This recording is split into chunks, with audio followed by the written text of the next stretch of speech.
தனக்கு முன்பின் தெரியாத ஒரு நபரிடம் ஒருத்தவங்க இப்படியெல்லாம் நடந்துக்க முடியுமா? எனக்கு ரொம்ப ஆச்சரியமா இருக்கு. ஒரு சம்பவம் ஒண்ணு நான் கடந்து வந்தேன். அந்த சம்பவம் நடந்த அப்போ நான் எதுவுமே பேசல. அந்த இடத்துல நான் எதுவுமே ரியாக்ட் பண்ணல.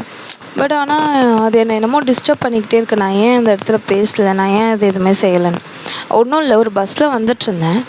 லாஸ்ட் சீட்ல காலேஜ் ஸ்டூடண்ட்ஸ்லாம் உட்காந்துருந்தாங்க. அதில வந்து ஒரு பொண்ணு இன்னொரு பொண்ணு மேல உட்காந்துருந்தாங்க. ஆக்சுவலி அவங்களுக்கு ஒரு 5, 6 பேர் இருந்தாங்க. அப்படி இருந்த சீட்ல அட்ஜஸ்ட் பண்ணி உட்காந்துருந்தாங்க. ஒரு லேடி ஒருத்தவங்க அடுத்த ஸ்டாப்ல ஏறுனாங்க. அவங்க வந்து "நகர்ந்து உட்காருமா" அப்படின்ற மாதிரி. "நகர்ந்து உட்காரு. நீ அங்க போ" அப்படிங்கிற மாதிரி. வாம்மா போம்மான்லாம் பேசல. "நகர்ந்து உட்காரு" அப்படின்ற மாதிரி சொன்னாங்க. அந்த பொண்ணு வந்து "இல்ல நான் போமாட்டேன். நீங்க போங்கன்னதுக்கு" டக்குனு கை நீட்டிட்டாங்க அவங்க. எனக்கு ரொம்ப ஆச்சரியமா இருக்கு.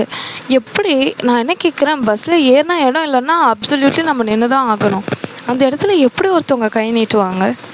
ஒருத்தவங்க எப்படி கை நீட்ட முடியும்? எனக்கு எனக்கு வந்து அது புரியவே இல்ல. இப்போ ஒரு கிளாஸ் ரூம்ல ஒரு டீச்சர் ஒரு ஸ்டூடண்ட்ட அடிக்கிறது தட் இஸ் நார்மல். வீட்ல ஒரு அப்பா தான் குழந்தைய கண்டிக்கிறதுக்கு அடிக்கிறது நார்மல்.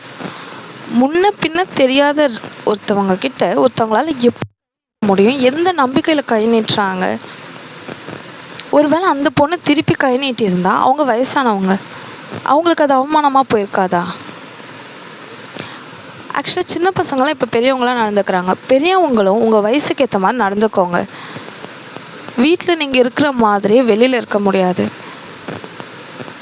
ஸோ தயவு செஞ்சு உங்கள விட சின்ன பிள்ளைங்கள பார்க்குறீங்கன்னா, அப்படி நடந்துக்காதீங்க. சின்ன பசங்களுமே பெரியவங்க கிட்ட மரியாதையா நடந்துக்கோங்க. ஏன்னா எல்லா இடத்துலயும் சின்ன பசங்க மரியாதையோட நடந்துப்பாங்கன்னும் சொல்ல முடியாது. பெரியவங்க மரியாதை இல்லாம நடந்துப்பாங்கன்னும் சொல்ல முடியாது. அது ஒவ்வொரு இடத்துக்கும் மாறுபடும், வேறுபடும்.